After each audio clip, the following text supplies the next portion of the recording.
Bonjour à tous, nous poursuivons avec la 7e Mishnah du 10e Pérec et là le Tana va terminer le soir du Seder avec Masgulo Koslishi. Après avoir dit le Magid, manger la Matzah, le Maror, avoir mangé Shulchan Orer, on va maintenant verser un troisième verre, une troisième coupe et Mevarech al Mezono et il dira le Birkat Hamazon.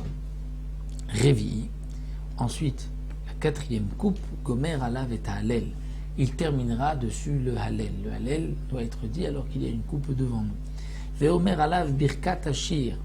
Et il dira sur cette coupe-là, Birkat Hashir, c'est-à-dire, d'après certains, nous rapportent les Mefarshim, c'est de dire le Nishmat Kol Chai, qui est appelé Birkat Hashir.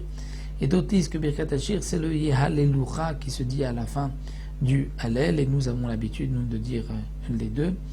Et aussi bien, donc le Nishmat Kol Chai, on rajoute aussi le Hashem, le Hallel Agadol, et donc tout ceci se dit sur le quatrième vers.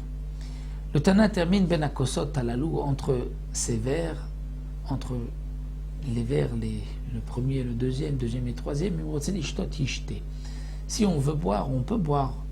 On peut rajouter, boire même du vin entre un verre et un autre. Mais Ben Shlishi la Revi lo ishte.